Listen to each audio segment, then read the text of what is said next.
जय हिंद दोस्तों। आज हम बात करते हैं अपने भारतीय संविधान के मौलिक अधिकार के बारे में। तो आज हम ज़्यादा नहीं पढ़ेंगे, बस इसका थोड़ा सा बेसिक चीज़ पढ़ेंगे। आखिर ये हमारे देश में क्यों लाया गया, इसकी ज़रूरत क्या थी। तो हम सबसे पहले पढ़ते हैं कि मौलिक अधिकार हमारा भाग 3 में अनुच्छेद 12 से लेकर 35 तक है, और इसे भारतीय संविधान के मौलिक अधिकार भाग 3 में अनुच्छेद 12 से लेकर 35 तक हमारा मौलिक अधिकार है। तो हम जानते हैं कि हमारे देश में सबसे पहले तो हम ये जानते हैं कि मौलिक अधिकार हमारे देश में लाया क्यों गया और इसकी ज़रूरत क्या थी। बस हम आज इतना ही पढ़ेंगे, एकदम बेसिक चीज़। तो हम पहले पढ़ते हैं कि हमारा अधिकार क्या है। अधिकार क्या होता है? तो अधिकार जैसे है, अधिकार एक प्रकार का दावा है जिसे समाज द्वारा मान्यता दी जाती है और राज्य द्वारा इसे लागू किया जाता है।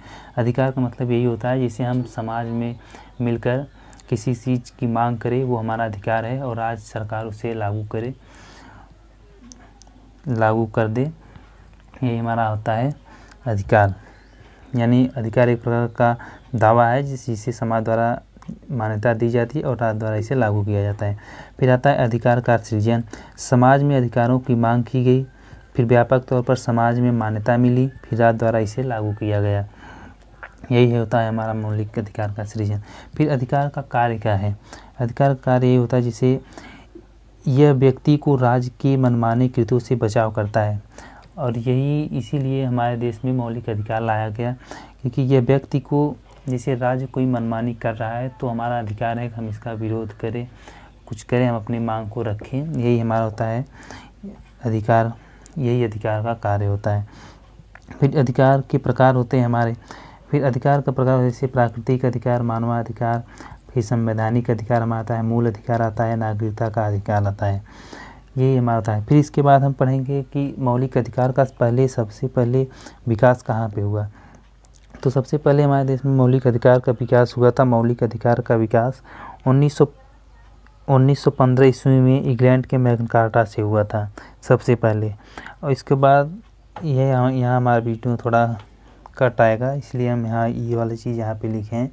फिर इसके बाद सबसे पहले मौलिक अधिकार का विकास हुआ था 1215 ईस्वी में इंग्लैंड के मैग्ना कार्टा से हुआ था।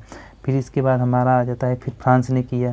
फिर 1779 ईस्वी में फ्रांस में मौलिक अधिकारों की घोषणा की गई। फिर इसके बाद आता है हमारा USA ने अपने संविधान में मौलिक अधिकारों को लिखित तौर पर सम्मिलित किया था। फिर इसके बाद USA फिर लेके आया मौलिक अधिकार, और इसी अमेरिका से हमारे देश में मौलिक अधिकार हमारे संविधान में लिया गया है। अमेरिका से ही हमारे संविधान में मौलिक अधिकार लिया गया है, जो भाग 3 में अनुच्छेद 12 से लेकर 35 तक है।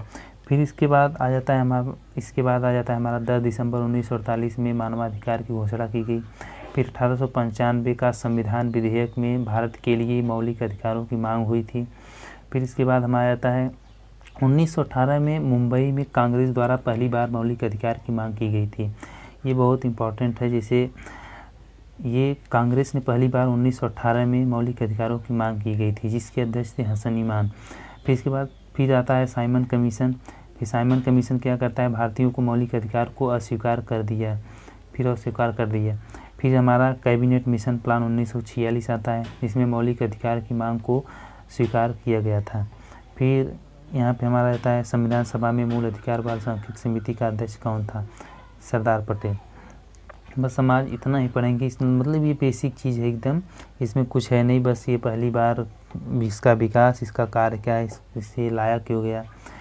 और इसके बाद हम पढ़ेंगे भारतीय संविधान में जैसे अनुच्छेद पढ़ेंगे कि कौन कौन अनुच्छेद है 12 से लेकर 35 तक। इसके बाद हम अनुच्छेद पढ़ेंगे, और यही हमारा अधिकार में बस इतना ही, ये एकदम छोटी चीज़ है, सब बेसिक चीज़ है ये, इसमें कोई बहुत बड़ी बात नहीं है।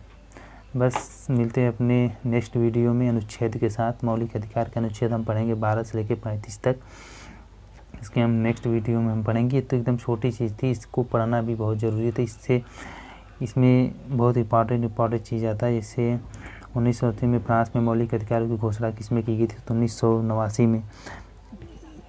तो ठीक है, इसके बाद हम मिलते हैं अपने नेक्स्ट वीडियो में। तब तक के लिए जय हिंद, जय भारत।